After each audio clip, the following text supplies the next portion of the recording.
আমাদের অনেকে না বুঝে হয়তো প্রেমে পড়ে যায়, হয়তো ড্রাঙ্ক হয়ে এডিকশন হয়ে পড়ে, নগ্ন ছবি তুলে তাকে বিতর্কে ফেলে। রকে ভয় পাওয়ার কিচ্ছু নাই।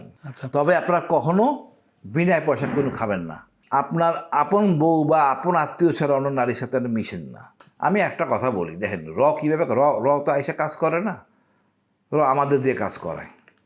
আপনি রয়ের হয়ে কাজ করতেছেন, আপনি নিজে জানেন না রয়ের কাজ করতেছেন, বাট আপনারা মূলত এরা এই মাস্টার মাইন্ডগুলি হলো সুশীল সাংবাদিক, সেনাবাহিনীর কিছু অনৈতিক অফিসার এখানে জড়িত। যেমন হাসিনা নিজেই রয়ের লোক, তার স্থিতিকে নিজেই রয়ের লোক, ওরা তো রয়ের সৃষ্টি। এর কিছু ফিঙ্গার আছে যে ভয় পাওয়ার ব্যাপারে আছে। র সম্বন্ধে আমার নেতিবাচক ধারণা ছিল এরকম যে খুব ভয়ঙ্কর কিছু না, জেমস বন্ড কিছু না, এটা ভুয়া। আমার দেশের যে এলাকার সন্ত্রাসীগুলি আছে না, এদেরকে ওরা পালে।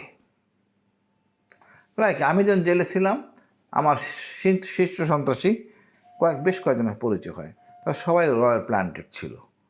তা আমি জিজ্ঞেস করলাম, তুমি ধরা পড়লা কেন 6টা অস্ত্র সহ? তোর ভাই 6 অস্ত্র সে ধরা, আমি কী করবো র্যাবের সাথে? আমাকে রাখছিল ওইখানে শীর্ষ সন্ত্রাসীর সাথে, যাতে আমি ওদের হাতে মারা যাই। ওদেরকে আমরাই ধরছিলাম, আমি কর্ণে এনারা জড়িত ছিলাম। তো আমাকে পালে তো মারার কথা। আমাকে মামুন খালে চাচ্ছিল যাতে আমি কোনো না কোনোভাবে মারা পড়ি, জেলখানার মধ্যে মারা যাইলে। জেনারেল মামুন খালেন ডিজি ভাই ছিলেন, বাংলাদেশের পায়োনিয়ার, এই অপকর্মের পায়োনিয়ার, এই অভদ্র লোক। তো ওখানে আমার সে ফ্রেন্ডশিপ হয়েছে। তখন আমাকে বলে এক সন্ত্রাসী, তাকে প্ল্যান করছিল অনুপ চেটিয়াকে মারার জন্য। অনুপ চেটিয়া কিন্তু খুব মোস্ট ওয়ান্টেড লোক অনিয়ার, আর তাকে দিয়ে যাদেরকে সিলেক্ট করছে তারা মোস্ট ওয়ান্টেড লোক, খানদানি রয়্যাল এজেন্ট হবে।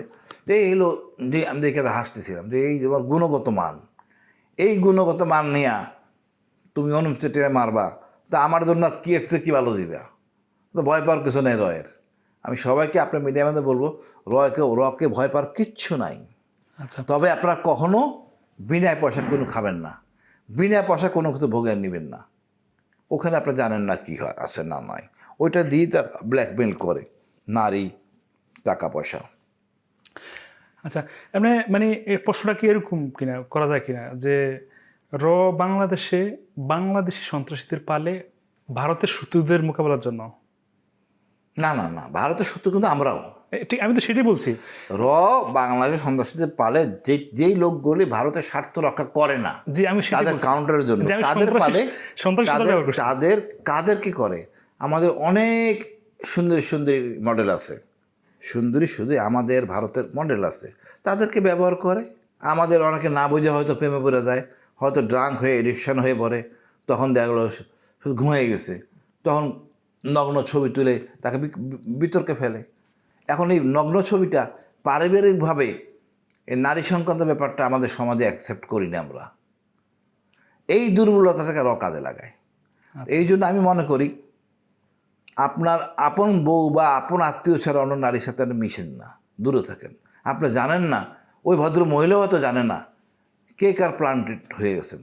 হয়তো কোনো অফারে আপনি চা খাওয়ার জন্য, কফি খাওয়ার জন্য কোনো একটা বারে গেলেন, ওখানে আপনার ড্রাগ দিয়ে দিল আপনাকে, ওই ড্রাগে আপনি আতঙ্কগ্রস্ত হয়ে গেলেন বা ঘুমাই গেলেন, তখন আপনাকে নিয়ে তো কোনো রুমে নিয়ে যাবে, থিংস আপনার নিয়ন্ত্রণে থাকবে না। ওইটাই তারা কাজে লাগায়।